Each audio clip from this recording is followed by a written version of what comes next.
Hello ನಮಸ್ಕಾರ. Supreme ಟಿವಿಗೆ ಸ್ವಾಗತ. ಸರ್ಕಾರಿ ಮೆಡಿಕಲ್ ಕಾಲೇಜ್ ಸಮಿತಿ ಹೋರಾಟದ ವತಿಯಿಂದ ನಡೆಯುತ್ತಿರುವ 100 ದಿನಗಳ ಹೋರಾಟ ಹಾಗೂ 4 ಮತ್ತು 16 ದಿನಗಳ ಅಹೋರಾತ್ರಿ ಪ್ರತಿಭಟನೆಗಳ ಕುರಿತು ಸಮಾಜ ಕಾರ್ಯಕರ್ತರಾದ ಸುರೇಶ್ ಬಿಜಾಪುರ ಅವರು ಮಾತನಾಡಿದರು. ಸರ್ಕಾರಿ ವೈದ್ಯಕೀಯ ಕಾಲೇಜು ಸ್ಥಾಪನಾ ಹೋರಾಟ ಸಮಿತಿ ವತಿಯಿಂದ 104ನೇ ದಿವಸ ಆಯಿತು, ಅಹೋರಾತ್ರಿ 16 ದಿವಸ ಆಯಿತು. ಅದ್ರ ಬಗ್ಗೆ ನೀವು ಏನು ಹೇಳಕ್ಕೆ ಇಷ್ಟಪಡ್ತೀರಿ? ಸರ್ಕಾರಿ ವೈದ್ಯಕೀಯ ಕಾಲೇಜು ಸ್ಥಾಪನಾ ಹೋರಾಟ ಸಮಿತಿಯ ಪರವಾಗಿ ನಡೆದಿರುವಂಥ ಧರಣಿ ಸತ್ಯಾಗ್ರಹವು ಇವತ್ತು 104ನೇ ದಿನಕ್ಕೆ ಕಾಲಿಸಿದೆ. ಅದರಲ್ಲಿ 14ನೇ ದಿನಕ್ಕೆ ಅಹೋರಾತ್ರಿ ಧರಣಿ ಸತ್ಯಾಗ್ರಹವನ್ನು ಇವತ್ತು ಆರಂಭಗೊಂಡಿತು. ಈಗಾಗಲೇ ನಾವು ನಡೆಸಿರುವಂಥ ಒಂದು ಧರಣಿ ಸತ್ಯಾಗ್ರಹಕ್ಕೆ ಈಗಾಗಲೇ ನಮ್ಮ ಜಿಲ್ಲೆಯ ಉಸ್ತುವಾರಿ ಸಚಿವರಾಗಿರುವಂಥ ಸನ್ಮಾನ್ಯ Shri doctor M B Patil ಸಾಹೇಬರು ಸಕಾರಾತ್ಮಕವಾಗಿ ಸ್ಪಂದಿಸಿದ್ದು ನಾವು ಕಾಯ್ತಾ ಇದ್ದೀವಿ. ಬಹುಶಃ ಇವತ್ತಿಲ್ಲ ನಾಳೆ ಮಾನ್ಯ ಸಚಿವರು ನಮ್ಮ ಬಗ್ಗೆ ಒಂದು ವಿಚಾರವನ್ನು ಮಾಡಿ ಈ ಒಂದು ಸರ್ಕಾರಿ ವೈದ್ಯಕೀಯ ಕಾಲೇಜನ್ನು ಆದಷ್ಟು ಬೇಗನೆ ಸ್ಥಾಪನೆ ಮಾಡುವಂಥ ದಾಪುಗಾಲ ಆಗ್ತಾರಂತೇಳಿ ನಾವು ಕಾಯ್ತಾ ಇದ್ದೀವಿ. ಯಾಕಂತೇಳಿದರೆ ಇದು ನಮ್ಮ ಒಂದು ಹೋರಾಟ ಇರ್ಬೋದು, ಆದರೆ ಈ ಹೋರಾಟ 25 ಲಕ್ಷ ಜನಸಂಖ್ಯೆಯ ಹೋರಾಟ ಎಂಬುದನ್ನು ಮನವರಿಕೆ ಮಾಡಿಕೊಳ್ಳಬೇಕು. ಅದರ ಜೊತೆಗೆ ಸರ್ಕಾರಕ್ಕೆ ಒತ್ತಾಯಿಸೋದಿಷ್ಟೇ, ನೀವು ಈಗಾಗಲೇ ಬಾಗಲಕೋಟೆ, ಕನಕಪುರ, ಹಾಗೆ ರಾಮನಗರ ಸೇರಿದಂತೆ ಮತ್ತು ಉಡುಪಿ ಸೇರಿದಂತೆ ಹಲವು ಕಡೆಗೆ ನೀವು ಸರ್ಕಾರಿ ವೈದ್ಯಕೀಯ ಕಾಲೇಜುಗಳನ್ನು ಸ್ಥಾಪನೆ ಮಾಡಿ ಈಗಾಗಲೇ ಹಣಕಾಸಿನ ನೆರವನ್ನು ಕೂಡ ತಾವು ನೀಡಿದ್ದೀರಿ. ನಾವು ಅದನ್ನು ಸ್ವಾಗತ ಮಾಡ್ತೀವಿ.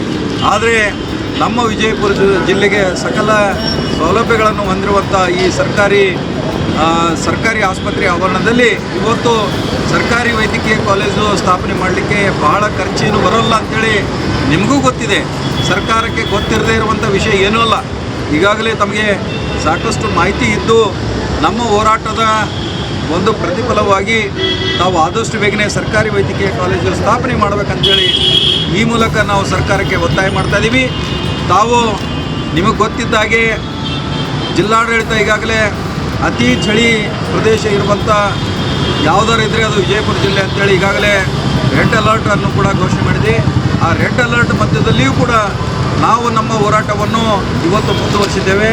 ಬಹುಶಃ ಜಿಲ್ಲಾಡಳಿತಕ್ಕೆ ನಾವು ವಿನಂತಿಸ್ಕೊಳ್ತಾ ಇದ್ದೀವಿ, ತಾವು ಆದಷ್ಟು ಬೇಗನೆ ಸಚಿವರ ಹಾಗೂ ಸರ್ಕಾರದ ಮನವೊಲಿಸುವಂಥ ಕೆಲಸ ಕೂಡ ತಾವು ಮಾಡಬೇಕಂತೇಳಿ ನಾವು ಜಿಲ್ಲಾಡಳಿತ ಕೂಡ ವಿನಂತಿಸ್ಕೊಳ್ತಾ ಇದ್ದೀವಿ. ಯಾಕಂತೇಳಿದರೆ ಇಲ್ಲಿ ಇರೋಂಥವರು ಸಾಮಾನ್ಯ ಜನರು, ಯಾರೂ ಕೂಡ ಸ್ಥಿತಿವಂತರಲ್ಲ. ತಮ್ಮ ಮನೆ ಮಠಗಳನ್ನು ಬಿಟ್ಟು, ಕೂಲಿ ನಾಲಿಗಳನ್ನು ಬಿಟ್ಟು ಇವತ್ತು ಧರಣಿ ಮಾಡ್ತಾ ಇದ್ದಾರೆ.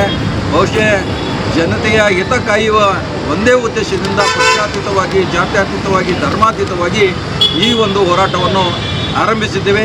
ಆದಷ್ಟು ಬೇಗನೆ ಸರ್ಕಾರ ಎಚ್ಚೆತ್ತುಕೊಂಡು ಸರ್ಕಾರಿ ವೈದ್ಯಕೀಯ ಕಾಲೇಜನ್ನು ಸ್ಥಾಪನೆ ಮಾಡಬೇಕಂತೇಳಿ ಈ ಮೂಲಕ ನಾವು ಒತ್ತಾಯಿಸ್ತಾ ಇದ್ದೀವಿ. ಮಾನ್ಯ ಜಿಲ್ಲಾ ಉಸ್ತುವಾರಿ ಅವ್ರ ಮನೆಗೆ 1ನೇ ತಾರೀಕಿಗೆ ಹೋಗ್ಬೇಕಂತ ಮಾಡಿದ್ರಿ, ಎಷ್ಟು ಜನ ಹೋಗ್ತೀರಿ?